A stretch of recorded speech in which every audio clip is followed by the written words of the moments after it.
Hello everyone, it's Shane Kanto, your Wasteland reviewer, and I'm here to review The Many Saints of Newark, and this is a Sopranos story.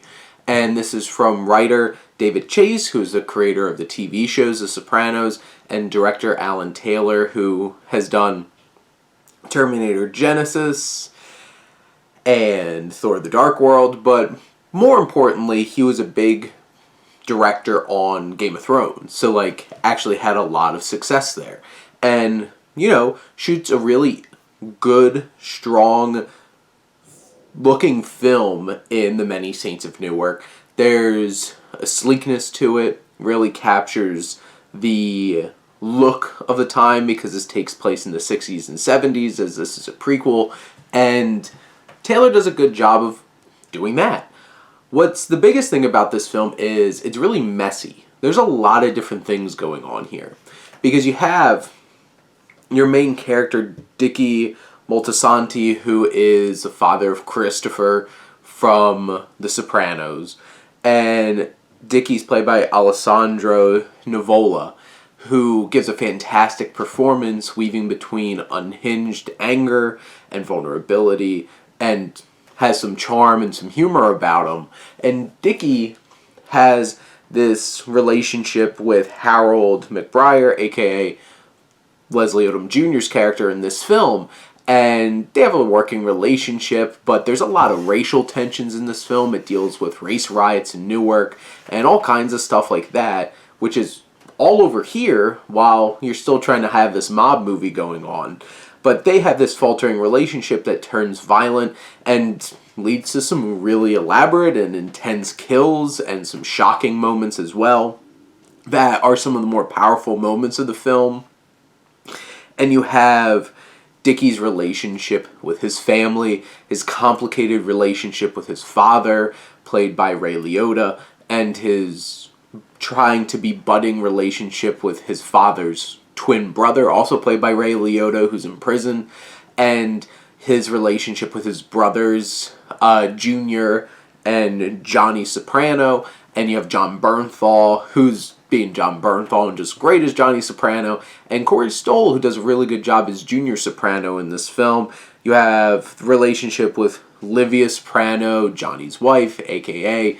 Tony's mother, who's played by Vera Farmiga, who gives a really strong performance under a lot of makeup. And then you have Tony, who has this relationship with Dickie, and Dickie's really the one that connects most with Tony, or Tony connects most with Dickie out of everybody in his life.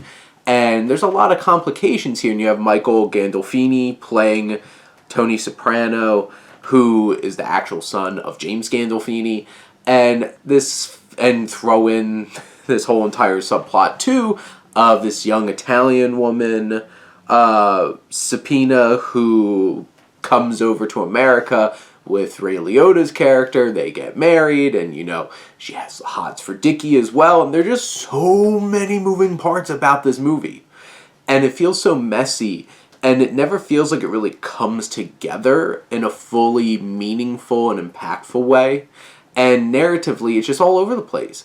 But there's certain scenes that are really impactful and really powerful and shocking and thrilling and emotional, and you also have scenes that it's just trying to just give some nods to the TV show, or just trying to pack as much stuff in as possible. There's some big revelations about the past of this family in this film that are going to be really impactful to a lot of people who watch the show. But out of context, I've only watched the first 2 seasons of The Sopranos, and just in a vacuum, I feel like this film just kind of passes by as a solid mob movie and doesn't really capture the depth and the complexities really emotionally like the show does. But that has more time to breathe. This is a 2-hour film, and it just is trying to do too much. Just for too many things too much. And none of them feel like they're really fully realized. The cast is so fantastic, though, and it's such a fun cast of characters that it's just enjoyable to watch, but I never felt like things really came together and I felt a full connection and picture to what was going on screen. Still had a fun time, though, and I think people will enjoy this. Especially if you're into mob movies, I think you'll have a fun time with it. This is no Godfather, this is no Goodfellas, this is no The Sopranos, but, you know, it's a solid 2 hours of crime thriller and some familial drama, and, you know, if that's enough for you, go check this one out. But those are my thoughts on The Many Saints in Newark. Let me know what you think, and let's talk some movies. But thank you as always for tuning in and supporting your Wasteland reviewer.